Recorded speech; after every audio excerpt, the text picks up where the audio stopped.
So, hello everybody. Thank you very much for joining the Ocean and Air Freight Tracker Outlook webinar for Q2 2023. It's good to see you all again in the second edition of this particular webinar.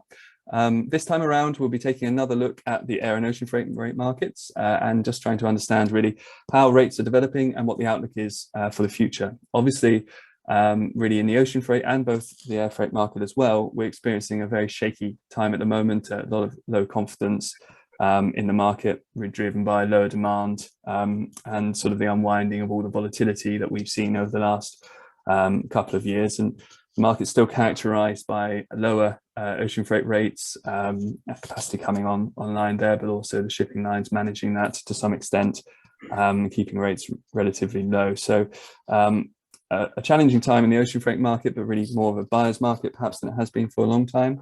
And then on the air freight side, slightly different story, slightly more stable picture, but still with rates we've seen sort of declining recently, and the outlook there, also for slight and moderate declines really in rates. So lots to discuss today with our panelists, and the session will last about 25 minutes as a presentation. Which we'll be giving, first of all, ocean freight and then air freight, and we'll provide the outlook as TI sees it for development of rates on both sides of the market there. And then afterwards, we'll have a Q&A session. So please do feel free to ask any questions you like in the questions and answer tool on Zoom during the course of the presentation, and then we'll answer as many as we can after the end of the presentation. I'll also say that these slides and the recording of the webinar will be shared with all participants and any registrants that weren't able to attend as well. So please don't worry, you'll get access to the recording and slides after the event as well. And of course, if you want more detail on anything you see today, you can download TI's full air and ocean freight rate tracker white papers, or talk to us about our coverage of all the data and the outlook on GSEI as well. Now, let me introduce you to our panelists. So I'm Michael Clover, I'm your host for today. I'm TI's Head of Commercial Development, and TI helps to deliver market intelligence like this, but also more strategic intelligence forecasting for the market for the logistics industry. So welcome. And I'm joined also by Vicky Kekarowska, who's TI's freight team leader and overall responsible for our coverage of the air and ocean freight market. So welcome, Vicky. Thank you, and hello, everybody. Thanks, Vicky, and welcome also to Janan, who is our one of our economic analysts here and has been intimately involved in working on some of the data and the outlooks for this particular report series. So welcome, Janan. Thank you. Hi, everyone. Okay, so we'll start first of all, as I mentioned at the beginning, with a look at the ocean freight market, basically. And first of all, we'll just look at the headline figures, really looking at overall rate development, which we can see here. So obviously, story which most of you will know, of course, already, is that those rates have been falling sharply and then more steadily in recent months, but certainly massively down from the peak that we saw in the prior years, and that's continuing. As you can see, we've seen steady decreases up to the end of this reporting period in April, but that actually has continued in the latest data since then as well. So really seeing a softening in the market, but really the whole market is characterized by the issues that we're seeing with lower demand across the global economy, but particularly on major trade flows, Trans-Pacific and Asia to Europe, which is really slowing down the market. It's also interesting at the moment because, of course, in response to the issues we've had over the pandemic and the capacity crunch we had, of course, we're now seeing all of that unwind, but also we're seeing lots of the new vessels coming online as well. So we've got falling demand and lots of structural capacity coming into the market, but obviously we're seeing a lot of the shipping lines managing that as well to try and take out excess capacity. So lots of interesting dynamics at play there, which Vicky and Janan will shed more light on soon enough. One thing we've also seen, which is quite interesting, is obviously as we're moving into this sort of buyer's market, if you like, a lot of the shipping lines are trying to move more of their volumes onto contracts. So for instance, Maersk gone from 65 to 70% of their business being under contract, and that's a trend we see elsewhere as well. So there's definitely a move to try and get more contracts rather than spot prices. And from what I hear from forwarders as well, a lot of forwarders looking to secure those prices longer term, tendering like mad at the moment. So very interesting sort of set of market conditions. We'll come on, of course, to the outlook at the end of this ocean freight rate section, but generally we're expecting this softening to continue over the next couple of quarters, and really not seeing much of a recovery, unfortunately, till sort of start of 2024, as the economic recovery hopefully begins to kick in.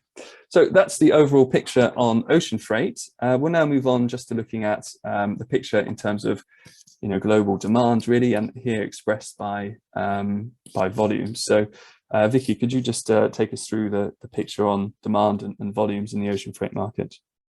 Yes, so Michael, yeah, you mentioned falling demand, and you can clearly see that on this chart. This is TI's World Port Volume Index, and you can see on this chart that the highest throughput was in the third quarter of 2022, but since then you can see that the throughput has been falling fast. And in the first quarter of this year, the index actually dropped 8 points compared to the same quarter last year. And the quarterly comparisons, for instance, compared to Q4 2022, you can see a similar picture there because the index dropped at around the same rate of 8 points. And for instance, the latest data on container throughput at the main US ports also shows that US imports have been experiencing year-on-year double-digit declines for 8 consecutive months now. And obviously this reflects muted demand pictures for containers over the past 2 quarters, especially because since the start of this year, underlying demand has been influenced by the dynamics of the monetary policy, which has had a significant depressive effect on the market and has been driving down volumes in the ocean freight market. Yeah, thanks, Vicky. So it is really a softening picture there, and it's interesting really to look at how that's going to unwind as we go over the course of the next year. When we're speaking about the outlook, we'll be looking into some of the issues around inventory and how the seasonality will affect demand in that half of the year as well. But overall, a real softening there. But we'll also now look at the capacity side of the market, which is quite interesting dynamics at the moment, as I mentioned at the start. So we'll have a couple of slides on this, but Janan, could you start by just taking us through the overall global picture? So it's quite a contrast to volumes. Capacity in particular has been interesting to observe recently. Between 2020 and last year, the relationship between demand and supply has changed. The capacity index fell 9 out of the 10 previous months, dropping to 90.5 before increasing 1.2 points in April this year. Since then, the capacity is down 12.2 points artificially, year on year, representing a drop in available TEUs. And that's because carriers have tried to mitigate rate falls over the last 3 quarters. Yes, that's very interesting, really, because this chart particularly shows that sort of active vessel capacity on trade lanes. So it will show you the capacity deployed as opposed to the capacity that's overall available. So interesting thing to bear in mind. And that's sort of why really we're looking also at some of this other data here, which is looking at actual ships and vessel capacity, which shows a slightly different story and demonstrates what the shipping lines have been doing and how they're sort of intervening and managing in the market. But Janan, would you take us through this one? As you can see, we are forecasting an increase in new containers over the next coming years. During 2021 and last year, the market conditions that were driven mainly by congestion issues like long wait times and labor shortages appear to have caused ship owners and operators to order new ships. BIMCO is suggesting that vessels with a capacity of 3.4 million TEUs were ordered in the first half of 2021 alone. As a result, we see the projections for the next 3 years to have more containers more new containers actually than the last 7 years. And that's because shippers perceive the existing container fleet to be inadequate. In reality, it had a congestion problem rather than a shortage problem. Yes, thank you, Janan. Yes, so here we're just looking at, by the way, millions of containers, basically, if you're trying to interpret that chart. The next one here is showing basically looking at actual container ships. So, Janan, could you just take us through what this chart shows and what it means for the market? So there are clear signs that shipping lines in particular have increased their capacity substantially. And industry insiders predict that gross volume of available capacity will grow in the region of 8% to 9% per year in the next 2 years. Evidence suggests that the STOCI trimming and service blanking measures are unlikely to mop up the large surplus of capacity in the market. We can see that in the chart that the latter has already started, and the key number to watch will be the utilization of the fleet.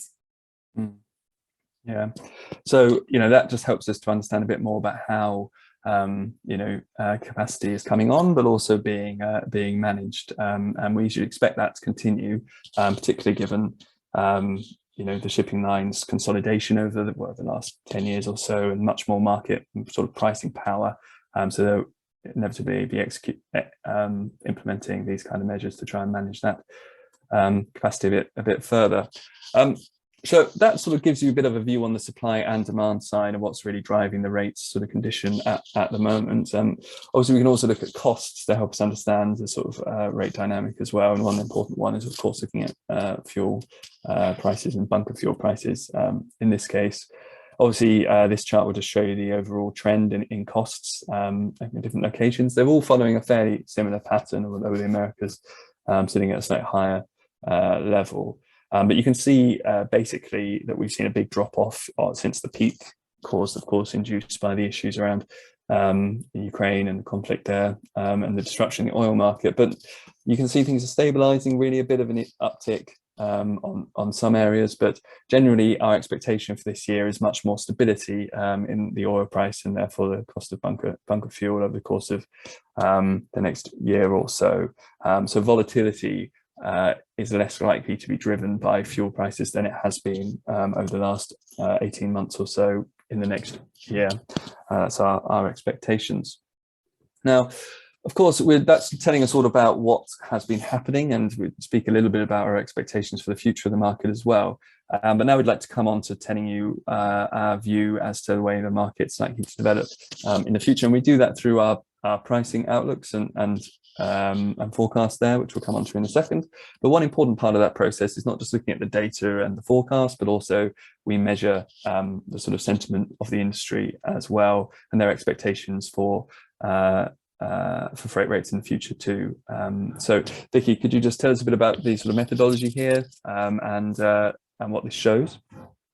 Of course. So TI's Ocean Freight Confidence Index is basically a quarterly assessment of the ocean freight market conditions as reported by our survey respondents. So that means that during each quarter, we survey shippers and carriers and forwarders and ask them to share their expectations for ocean freight rates on various trade lanes. And so far, we've had over 5,000 participants taking part in the poll. And looking at poll data from this quarter, the most common answer was that ocean freight rates will see a slight increase in the coming 3 months. But overall, we are seeing a mixed bag of results this quarter, because we have over a third of respondents predicting rate falls. But then an even higher proportion of about 40% of participants are predicting rate increases. And this appears to reflect a more volatile market, which will see more regular but smaller swings in both directions moving forward. Yeah, thanks, Vicky. It's really interesting, actually, and you get that reflected in discussions with forwarders and with shippers as well. Actually, there's a lot of uncertainty there. So there's expectations for movements, but as you say, maybe those movements will be smaller than they have been in the past. In fact, that gives us a bit of a mixed picture, really, to help sort of validate and reinforce the outlook. So we turn to now the overall ocean freight rate outlook. So just to say, this is our global picture for pricing outlook in the ocean freight rate market through our quarterly reports that are hosted on GSCI, our online research platform. We have also the trade lane specific outlook grids, which look at dynamics on particular lanes rather than just the global picture. And all the underlying data for each of these metrics is also available on a sort of weekly or monthly basis through that GSCI platform. So if you want access to more detail on these things, then please do get in touch with us about GSCI. We'd be very happy to hear from you. But obviously here you can see basically our expectations for the next year ahead, the sort of remaining quarters of 2023 and then into 2024. Basically, just in terms of this chart, this bottom line here on shipping rates shows our expectations for rate development. The rest of these sections here show a directional guidance from the data, really, on the effect we're expecting this metric to have on demand. So for instance, just as an explanation, interest rates, we show them going down. Obviously in most countries around the world, they're actually going up. So what this graph shows is that the rise in interest rates will have a deflationary effect on freight rates because it will lower consumer spending, lower demand, and therefore should lower volume. So that just explains how this works. We do get some questions about that. Now, overall, as you can see, our expectations for shipping rates are really for them to continue a moderate decline over the next 2 quarters, as we see still weak demand, and obviously, as we discussed, the capacity coming online as well. Even if it is managed by the shipping lines, we still expect that to be leading to a general decline in rates. That said, we do see rates stabilizing towards the end of the year, and then the recovery really in Q4. We're expecting consumer demand to return in Q1 2024. Most of the effects of interest rates and inflation around the world to be beginning to unwind at that time as well, and to see that sort of driven by driving freight rates to recover. But we may see them decline even to pre-pandemic levels, the lows we saw before the pandemic, before that, really. So that's the sort of overall picture on rate development. But Janan, can I ask you just to provide a bit more detail on what we're expecting on the supply side, particularly with capacity in the ocean freight market? So capacity-wise, the market is now oversupplied for demand conditions, probably until the end of 2024. Rates are low and are set to be kept low by new capacity coming in as a result of mass buying in the past couple of years.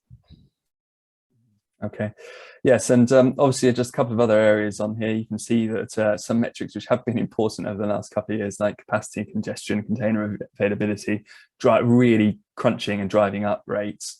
Those things are now, they've all eased out, and you can see that it's stable really, and our expectations are for them to remain stable over the next year or so. So that's one of the big differences between the market now and the sort of post-pandemic or mid-pandemic sort of market that we saw.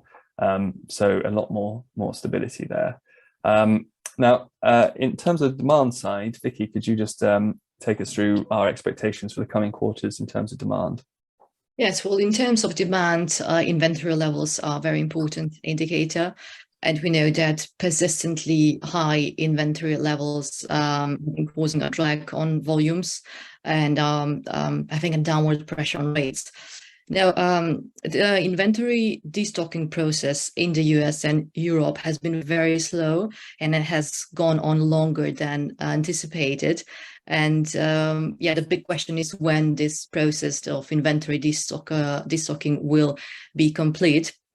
And opinions really vary as to when the excess inventory will clear. For instance, both Maersk and Hapag-Lloyd have predicted that the inventory destocking phase will end at some point in the second half of the year, which should support higher rates, obviously.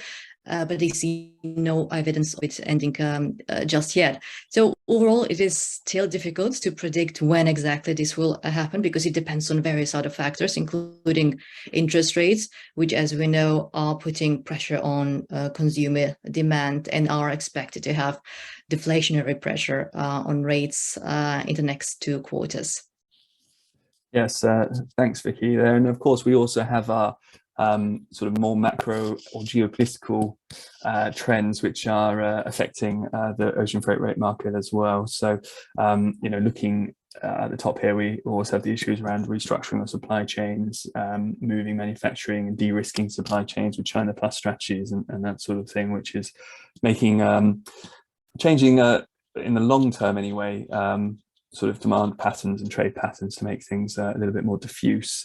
So we're expecting that to have a sort of downward effect on rates and maybe nearshoring in the longer term, you know, lowering overall demand for this big intercontinental shifts of freight. But anyway, thank you, Vicky and Janan, for your views on ocean freight.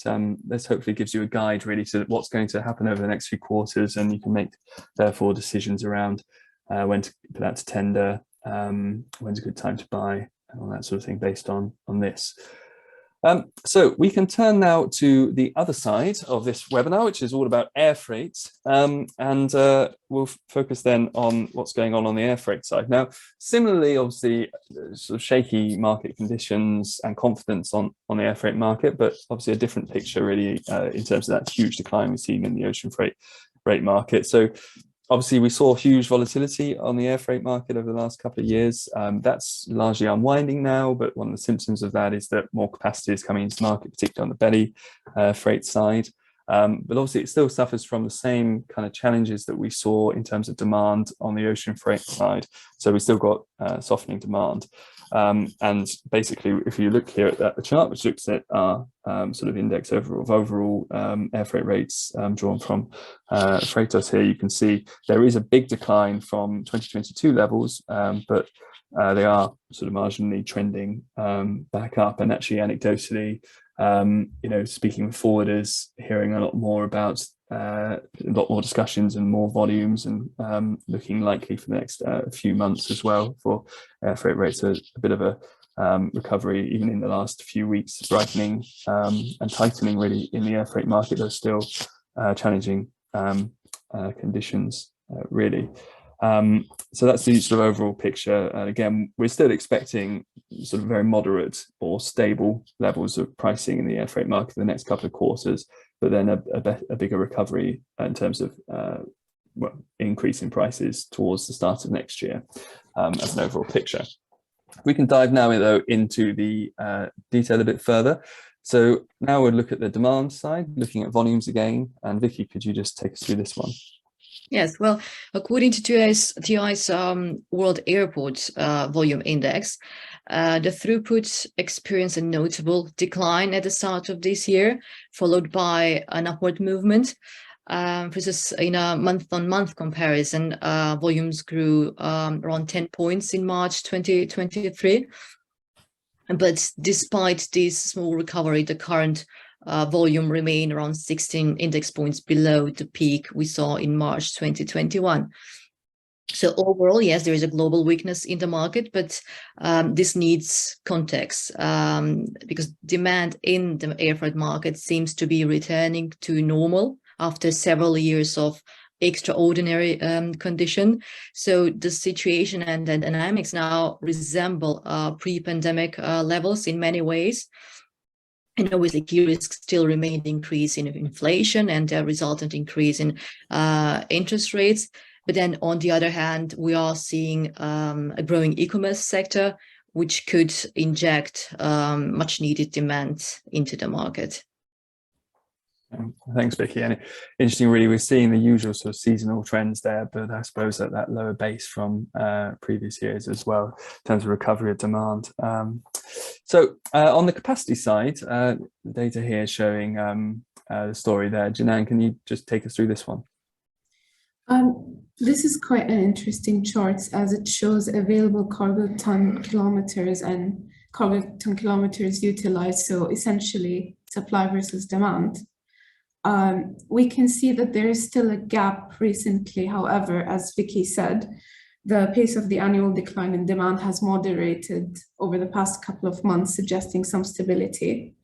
The year-on-year contraction of CTKs, which are demand, narrowed further from a -9 in February to a -8 in March, which is a substantial improvement from a -17% in January.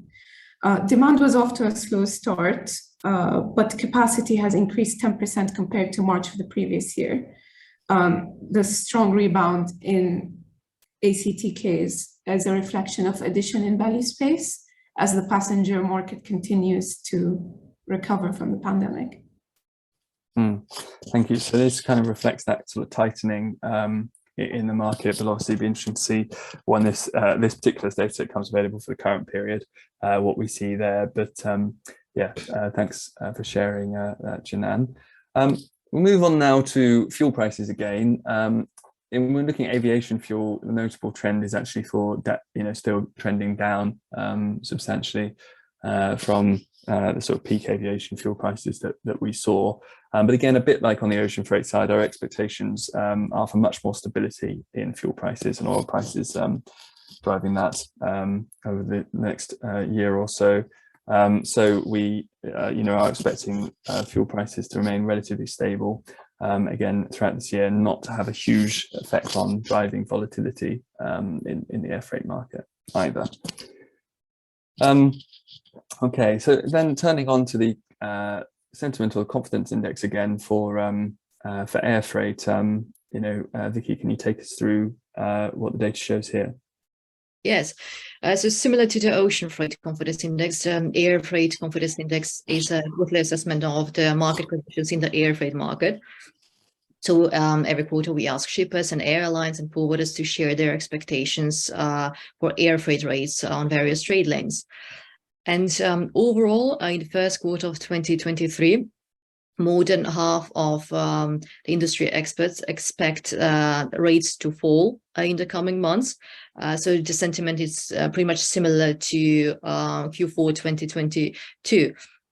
And then if we look at the initial responses for the second quarter of this year, rates for the Trans-Pacific lane might descend into deflationary territory, according to the poll data, whereas rates for the other two trade lanes are expected to stay above zero. That is, they might see a slight increase in the next couple of months. Okay, thanks, Vicky. So let's see how that feeds into the outlook for air freight rates then as well. So as you can see, the sentiment actually matches fairly closely with our expectations for air freight rates as well. So you can see we're basically looking at a moderate decline and deflationary effect on rates over the next this quarter and next quarter, and then for rates to stabilize before increasing again at the start of 2024, really, and that's the overall trajectory that we're seeing, and that's largely driven by stabilization in the air freight market itself in terms of supply side issues, but also demand weakening, but then recovering. So that's sort of what we're expecting to see over the next year or so. Now, Janan, can you just take us through some of the supply side issues that are affecting this over the next few quarters? Well, on the air freight side, the speed and scale of the reintroduction of belly freight into the market is key, really, to gauging the effect capacity will have on prices in the short to medium term. In the last 3 years, several aircraft were either repurposed or brought out of retirement, and the passenger side continues to recover. So therefore, that might have a downward pressure on rates in the short to medium term. Maersk and MSC have also invested in their own freighter aircraft fleets, which must make a considerable contribution to capacity in the next coming years. So maybe over the longer term, should those fleets get really up and running, that may have a big impact on available capacity as well. Yeah. Well, thanks for that, Janan. And then, looking at the demand picture for the next few quarters. Vicky, could you just take us through our expectations there? Yes, well, in terms of demand, again, restocking activity will be a major driver of air freight volumes, and it's a similar story to ocean freight. Actually, weak consumer demand has resulted in excess inventory, which will depress short-term demand, possibly into Q3 2023. And then consumer confidence and consumer spending is another important indicator, and here too there is a lot of uncertainty. Because high interest rates will continue to hold back consumer spending in the next quarter or so. But there's also the possibility that monetary and wider financial conditions could deteriorate, especially in the US, and the US might go into recession, which obviously would further depress prices. Yes, obviously the US is such a massive driver, isn't it, on the air freight side. And yeah, interestingly there with the sort of dynamics of their inventory levels as well, still relatively high, and that has a much sort of higher geared effect on the air freight market. When inventory levels are low, restocking required quickly. So if inventory levels are high, it's likely to have a big impact on air freight demand as well, really.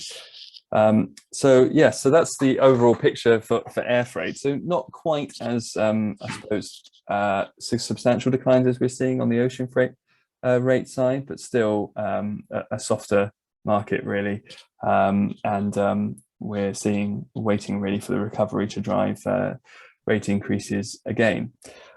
So that takes us to the end of the presentation part of our session today. So thanks all for that and for your comments, Vicky and Janan. We'll now move on to the Q&A session. So please do, if you have questions, fire away, post those on the Q&A app, and then we'll try our best to answer as many as we possibly can. So start with the first one here. It's just asking about our reference to container throughput. Is it availability of containers? No, container throughput is basically just volumes of containers moving through a port, basically. So that's basically just talking about volumes overall. Next question is on air freight. Could you please comment on the dynamics around all the freighters ordered during COVID, passenger planes repurposed and passenger belly capacity coming back? I think Janan, you spoke a little bit about that, but do you have any other comments to mention on air freight capacity? I think with the return of the passenger market, there will be more capacity available in the short to medium term, but companies investing heavily in their air fleet will definitely bring rates down in the long term as well. It's overall a volatile market, so it's hard to say whether other effects will mitigate the increase in capacity. Yes, so it's a bit of a difficult picture to shed too much light on there, but certainly, you know, as that the overall effect is that there's much more capacity available in the air freight market at now than there has been. So that's expected to have a deflationary effect on rates overall. So another question is really about what the effect of the shipping lines sort of managing capacity is likely to be on rates. Are they expected to continue to manage capacity through the rest of the year, and what effect is that likely to have on rates? Or do we think that the shipping lines are likely to try and capture market share and may, you know, suffer or endure lower rates in order to do that? So I don't know, Vicky, if you've got any comments on that you'd like to share. I guess they would continue to control capacity. They will carry on with slow steaming and blank sailings in order to moderate the drop in rates. So that's my take on what the situation will be in terms of capacity. Yeah. Okay. Yeah. So you don't see any player sort of saying, here we go, we're going to grab market share with these lower rates? And there might be some, for instance, MSC might do that because they've done that in the past, but that might not be the case with the other major shipping lines. Yeah. Yes. And again, anecdotally, of course, but what you hear from at the shipping lines at the moment is that they're obviously very concerned about these lower rates and their market position, really. So it seems that that will result mostly in just trying to maintain the rates and profitability, really. That's going for the market share would be that's a courageous policy there. Okay, so one more question here is, with a dramatic fall in ocean rates versus a more moderate drop, presumably in air freight rates, I mean, do you foresee a modal switch? So actually, I mean, this is something we've asked quite a lot of survey questions about, Vicky, within your team. So can you tell us what those have told us and what your current view is on the possibilities for a modal switch? Well, I think especially because the situation in air freight is returning to normal and because rates are stabilizing now to pre-pandemic levels, I don't anticipate modal switch as we saw over the past 2 years, which happened for various reasons, such as capacity shortages and congestion that happened in the ocean freight market. But as we discussed already, the air freight market is stabilizing, and that's because the balance between supply and demand is already there. And we see that actually in the length of contracts in air freight, and this willingness among both shippers and forwarders to sign longer term contracts is just another signal that the market is stabilizing and that they don't expect the market to drop much further. Yeah, very interesting, Vicky. Yes. I mean, I suppose you could argue with the shift that you may find as there's more capacity available on the ocean freight side and prices are lower and inventory levels are high. There's not that need to restock quickly. So that may see a small shift on a sort of case by case basis. But in terms of the structural shifts, yeah, I think you're about right there. Okay, next question is, one chart shows the ocean freight rate capacity decrease this year while we heard many carriers' new builds start being deployed. Please help us to understand this. Yeah, so this is a really important sort of dynamic, really. So the chart we showed you on the global capacity index is built out of Alphaliner data, which shows basically the number of TEUs available on a trade lane at any given time. So that doesn't show the amount of sort of overall vessel capacity of vessels which may be laid up or sailings that have been blanked. So that will show us what capacity is actually active, even if it doesn't include the ships which are sitting in which are at anchor, basically. So it shows us really a very good measure of real capacity at the moment. And it means that if the shipping lines are laying ships up, that they're coming online or older vessels instead, then you will, you won't see that added to those capacity numbers. So hopefully that makes that a bit clearer. Basically, that strips out just the number of vessels which are around in the world and just shows you what vessels are active on certain lanes at any one time. So that's partly also why we included those other charts which show overall vessel capacity and the number of TEUs available physically as well. So you can see, okay, well, this is the vessel production, but because the shipping lines are managing capacity, this is the active capacity, and we can see that's going down at the moment. So that's the distinction there. Vicky, Judith, anything you wanted to add to that at all? No? No, I thought you were. Okay. The next one there is, will the ocean freight rate go lower to pre-pandemic rate in the next 3 quarters by the end of 2024? Well, yes, that's the question, isn't it? How far will they actually drop? Obviously, we saw the absolute trough of ocean freight rates in sort of 2018, 2019, where they hit a real low. I'd say our expectations are that they will trend towards that point. So they'll go lower than they are at the moment, just because of the slump in demand, really. But whether they will go all the way down to that particular level it's difficult to say, but we're expecting rates to drop down towards that kind of level over the next couple of quarters. Okay, and the final question there is, I heard that there are more and more difficulties to get space on ships from South Korea to Europe. Do you share the same picture? I haven't heard that anecdotally. I'm not sure we'd see that in the data for this on that particular country to country. So you might have data from Busan to Europe actually. Have to have a look at that. But I haven't heard that there's difficulty capturing or accessing capacity on that particular lane. I don't know, Vicky or Jinan, if you've got any comments on that.